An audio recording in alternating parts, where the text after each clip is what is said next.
is why we must do everything in our power to forge a strong and lasting pact against the ANC and EFF. iDA ibhengeze ukuba amaqela zopolitiko amahlanu alisabela ikhwelo layo lokudibana kushukutwe intsebenziswano phakathi kwawo neDA kunyulo lukazwelonke lonyaka ozayo. Kunzima ngoba apho sikhakhona sikhane siyakha nenkomo kavulu yakha inkomo iyachama. Abahlali belali yasemantusini esajonisi balugcwabevu ngumsindo betyhola basemagunyeni kumasipala ngokubalahla kwesinomhlwa malunga nenkonzo.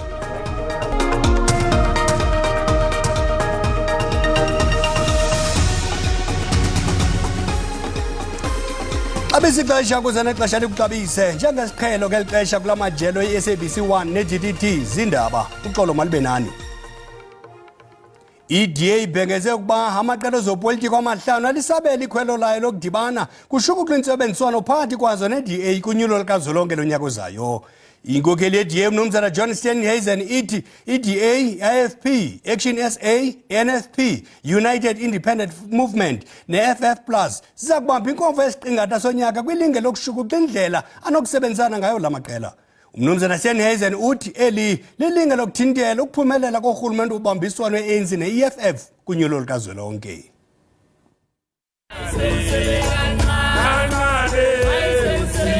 iDA iqhubela phambili nezicwangciso zokushenxisa iqela elilawulayo leANC nelilawule susela kwangena inkqubo yedemokrasi kweli lizwe. Iqela leDA lithi iANC ibuthathaka kakhulu ngoku kwaye lelona xesha lifanelekileyo lokuyisusa kulawulo. That is why we must do everything in our power to forge a strong and lasting pact against the ANC and EFF. Inkokheli yalombutho uMnumzana John Steenhuisen ithi amaqela ezopolitiko amahlanu alisabele likhwelo. The following 6 party leaders have thus far agreed to attend the National Convention for the Moonshot Pact. Mr. Velenkosini Stabisa from the Inkatha Freedom Party. Mr. Herman Mashaba from Action South Africa. Mr. Ahmed Sheikh Imam from the National Freedom Party. Dr. Peter Groenewald from the Freedom Front Plus. Mr. Neil de Beer from the United Independent Movement.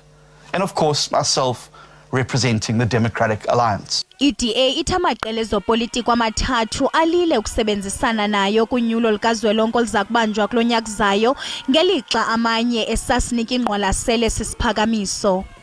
Mr. Musi Maimani from Build One South Africa and Mr. Songeza Zibi from Rise Mzansi have suggested that they are still considering their responses.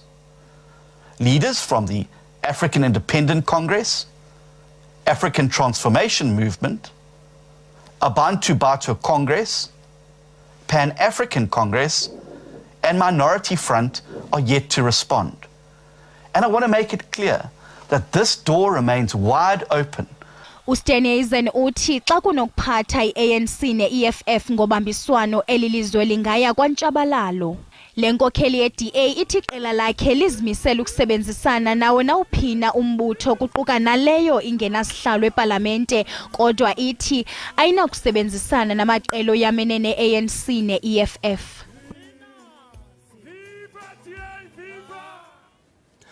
Abahlali belali yasemantusini esajonisi balugcwabevu ngumsindo nyene kumasipala ngokubalahla kwesinomhlwa banyanzelisa ukuziselwa inkonzo besithi bagqibela kuhoya kwiminyaka engama-20 edluleyo ngethuba befakelwa umbane.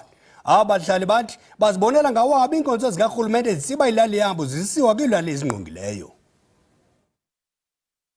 Ubonelelo ngenkonzo yinto enqabileyo kule lali.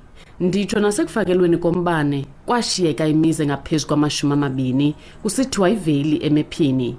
Abahlali bakwanyanzelisa izindlu, amanzi kunye nokulungiswa kwendlela. Sile kwamasipala siyokhalala endaba logesi. Safikela ukuspika wafonela umuntu ekuthiwa nguye odilisana nogesi kwamasipala. Waphendula ubhuti wathi indaba yogesi yasemantusini ngayazi. Ndicela nifonele uceba. Kunzima ngoba apho sikhakhona sikhane siyakha nenkomo ngapha ngasenhla siyaxovula uyakha inkomo iyachama. Sisi end up esela amanzi amdaka. Kule nyanga iphelileyo abahlali abangazange bafakelwe umbane baye bafakelwa ii-solar panels emva kweminyaka engaphezu kweshumi behlele emlindweni bathi abonelisekanga konke. Ingxaki yam apha ndigcinisa inyama emizini. Akukhona manje akakhalaza noba yebiwe inyama yam ngoba ihlala emizini. Kuthiwe ndisiselwa lanantsika apha into ulayita akulayiti nditsho i-TV umntamo uhambe bukela apha emizini. Umasipala waseSajonisi awukaphenduli ngale meko ijongene nabahlali. Kwiindaba ze-SABC ndingufundiswa Mhlekude eSajonisi. Iphondo lentshona koloni lihlabela mgama namaphulo okuzingela isibonelelo sombane ohlaziweyo ukuthibaza iqondo eliphezulu ecimicimi njengoko kungena ubusika. Kwinkomfa yezamandla umbutho ongajonganga nzuzo iGreen Cape wabelene ngembono zawo zokuba bangeza njani abahlali ndawonye namashishini ukuxoza mphini wumbi ukufumana umbane kweli xesha likadanyacimi wombane. Kunyakamali odlulileyo iphondo entshona koloni lithwaxwe ngucimicimi wombane iintsuku ezingama-208. Akukho nto ithembisayo ukuba oko ungatshintsha kulo nyaka kwiintsuku ezimashumi-4 zocimicimi wombane kuza kuthi kangoku. An indication that this is starting to ramp up, because if you look at, the previous years, and I'll share a slide with you, a lot of the load shedding were very isolated windows. We would have 3-4 days, and potentially we would only have that once a month. Urhulumente wentshona koloni urhwebesha icandelo labucala kumncedisa ukuthibazana nale ntlekele yodanyacimi.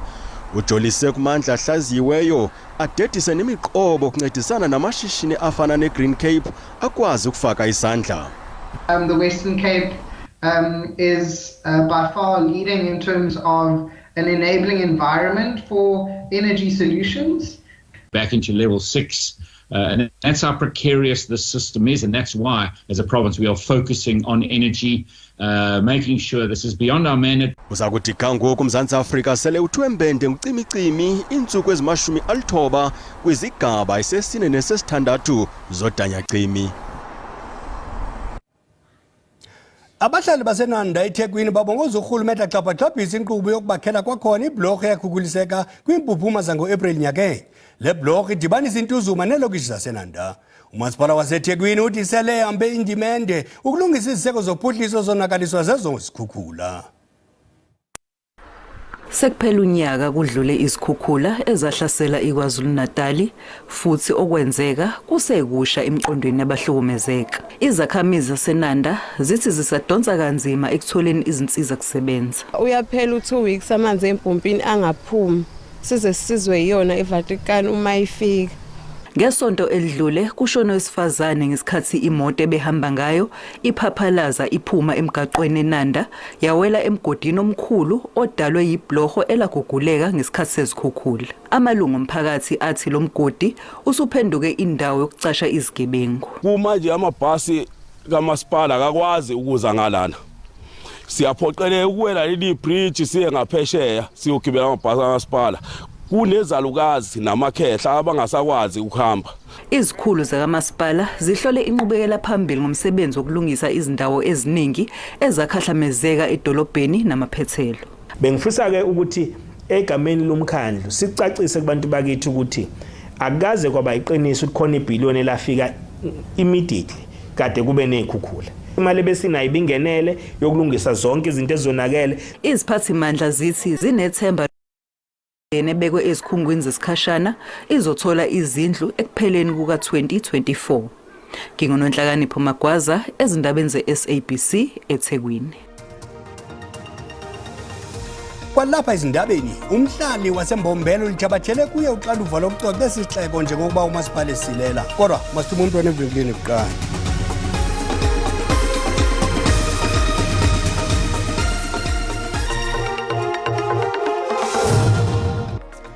Sinamkela kwakhona kwindaba zelijelo uyakwazi ukubukela kwakhona izindaba kwijelo le-YouTube ukuthi SABC Iindaba zesiXhosa. Kwinqaku lokuqala sithe iDA ibhengeze ukuba amaqela ezopolitiko amahlanu alisabela ikhwelo layo lokudibana kushukuxwa intsebenziswano phakathi kwawo kunyulo likazwelonke lonyaka ozayo. Inkokeli yeDA uMnumzana John Steenhuisen ithi la maqela aza kubamba inkomfa yesiqingatha sonyaka kwilinge lokushukuxa indlela nokusebenzisana ngayo. Umdlwenguli kwanombulali uThabo Bester waqala ukuvela kokuqala enkundleni kwinkundla kamantyi yaseThekwini ngo-2011 apho wawavuma onke amatyala wayejongene nawo. Ngelo xesha wayejongene namatyala amabini okudlwengula namabini okuphanga ngeenjongo zokonzakalisa. Eminyakeni eyishumi eyedlule, inkantolo yemantshi yaseThekwini yagixabeza uThabo Bester ngesigwebo esiphezulu seminyaka engama-60 kwalengiswa e10. Uma ikhumbula ngokwenzeka enkantolo ngalolu suku, intatheli ye-SABC uNonjabulo Mtungo Makamu ithi uBester owayesayibhungu wachiphiza izinyembezi ngesikhathi engena ebhokisini labasolwa enkantolo. Usole indlela akhula ngayo ethi wanukubezwa esamncane. Sasitshela ukuthi ngenxa ukuthi lamacala ebhekene nawo amacala ebucayi kakhulu, so sathuka kakhulu mesizwe ukuthi hawu mase sibone ukuthi hawu kanti umfana usamncane ngoba kuthiwa la kuma 20s early 20s akhe, and wathe mengena nje webukeka nje ephansi wawungazuza umphikele kahle kahle. Omunye wasinda ekubeni umgilo kaBester naye wayekhona enkantolo. Umtungu Makamu uthi lo wesifazane owayeneminyaka eyishumi ubudala wathi uBester wamthembisa inkontileki yokuba uzime, kodwa wakhombisa ukucasuka uma lentokazi ifika emhlanganweni nonina. Yathi intombazane ingene ehotela athiwa nje wayenza ukuthi ithi ukurelax ukuze nje yabo ingasuli lutho. Sho intombazane mayingena ke kusho ukuthi wathi hayi khumula uhambe uyogeza ngoba kumele ugeze ube clean phela. Sho intombazane ithi kuthiwa ke ngesikhathi isageza intombazane uthe nowabe sengena ke eseyikhumba ngombese kuthiwa wayigwaza la ebusweni nasezandleni intombazane wabe seyidlwengula ke intombazane. Yize uBester esewavumile amacala, imantshi uSharon Marks obengamelele licala ayizange ibe nozwelo ngesikhathi ikhipha isigwebo. uBester nentombi yakhe udokotela uNandipha Magudumane kumanje babhekene noxhaxha lamacala ngingonhlakanipha Magwaza ezindabeni ze-SABC eThekwini. Umhlali waseMbombela uTJ Maul lithabathele kuye uxanduva lokucoca esisixeko. Umane eqela lakhe lamavolontiya bacoca behombisa isixeko uqala kwindawo zokuhamba ngeenyawo, iipaki nasemigxobhozweni. Nangona kunjalo kuvakala ukuba bafuna ukugogriswa ngalo msebenzi wabo wokucoca. Akanye kuphuma ikhwezi eMbombela, iqela iWeekend Nelspruit lilungela ukwenza mbejembeje nokubuyisela isidima sesisixeko Chuncembe. Bacoca izitalato, ibhaki nemigxobhozo, bacholachola inkunkuma, bayatshayela, bancothula uhlaza olubaxekileyo yaye behlisa nezinga lokungcoliseka kwendalo. Weekend for Nelspruit started with the specific reason of bettering the city. Eshikweni okamare uthi bazimisele ukwenza le ndawo ikhuseleke. And we have many people jogging on this road, people doing their cycling on this road. When we started off, it was difficult for the domestic workers to come to the bus stop. Ukanti lamavolontiya uninzi lwabo ngamathanga afelwe ngumlibo, ngoku ke baxhamla izakhono, isibonelelo nendawo yokuhlala. Kananjalo ke uJeandri Swartz uthi amava walomsebenzi antshulise utshintsho lobomi. It helps them get back on that feet, get back that stability in life. Ke kambe okamare ukhankanye ukuba babezizigculelo zokungcungcuthekiswa ngabasebenzi bakumasipala waseMbombela. But they've threatened us twice already to kill us. They don't use any other words. Umasipala wesixeko iMbombela uthi bavile ngoku yaye uphando luyaqhubeka. It could be perhaps in the manner that Pastor Murray has started his tone lately. His tone has been as if saying that the city is not doing anything. Umare neqela lakhe abagungqe kwelithi zikhona zingekho izoyikiso bayaqhubeka. Umhleli wendaba ze-SABC eFreystata uTebo ukhunjulwa ngokuba incutshe nezakhono ezininzi. Ulishiye eli elele kwakhe eBloemfontein kwaye beneminyaka engama-40 ubudala emva kokugula isithuba esingangenyanga. uTebuho Lithaba ebeliqhayiya loluntu lwaseRamolutsi eFelioensgroen ebengumfundi wePhD xeshikweni esweleka. Izithethi zithi ukuthobeka nokuhlekisa kwakhe akunakuthelekiswa. He was a person who will always share jokes, and when it comes to work he loves his work but very strict. Ebekwangumbhali wamabala amafutshane. I would always regard him as the true incarnation of great writers of J.J. Muilwa's caliber, of Thomas Mufolo's caliber, because the kind of books that he wrote were pertinent to the current happenings. Waqala ukusebenza kwijelo leendaba le-SABC ngo-2008 waba kwizikhundla ezahlukeneyo kuquka nokuba ngumphathi wenkqubo kunomathotholo iMotsweding. It's wonderful to be here to see all of you, but under really sad and terrible circumstances. You know so much, he grew up with you, you raised him, and he had contributed so much in such a short time of life, 40 years, such a short time of life. Usapho luthi uLithaba ebeyintsika yabo. Everything that he did was purely because he loved us and he loved all our kids and his son. The only thing that is most hurtful now is that my mother never anticipated that one of these days he'll be burying a 40-year-old son. Ubekwe kwikhaya lakhe lokugqibela kwidolophu yakowabo eFellionscroon. Abahlali kwilali yaseLithibijane libuwarhomo eLimpopo banti akukabikho uphuhliso kule ngingqi yabo nangona kukho imigodi yesandi yezigidi. Abahlali batyhola inkosi yasekuhlaleni ngokwehlisa ngomlenze imali ebalelwa kwi-1.2 yezigidi zerandi eyenziwe ngalo mgodi wesandi. Bakwatyhola inkosi ngokukhaba inzame zokuba isonjululwe le nyewe.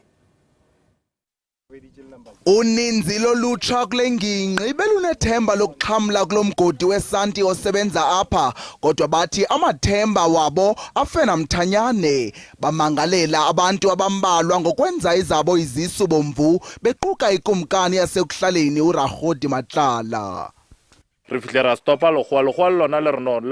Uthi siyile kubaphathi mgodi sabuza ngokusebenza kwalo mgodi ze saxelelwa ngokuba bebebhatala ikumkani imali yaye sanikwa nesiqinisekiso soko.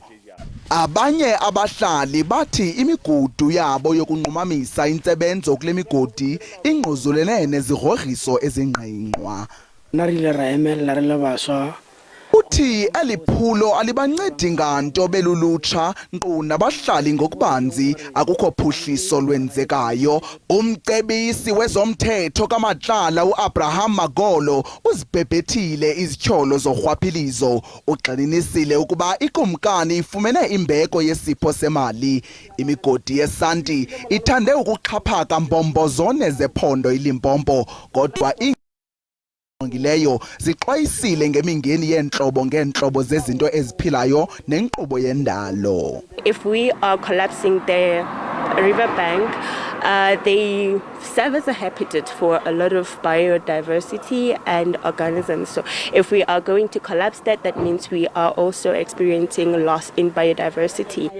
Ukugrunjwa kwemigodi yesanti ngokungenalulawulo kungabangela izikhukhula ezitshabalalisayo nokukhukhuliseka komhlaba. Umbengo mjiya ucima umlilo bayilindile imozulu eyewu eKhayelitsha, eMlazi, Kanyamazane, eXhongorha, kuQumbu nakwilizwe ngokubanzi. Siyabuya ngomso makube chusi behele.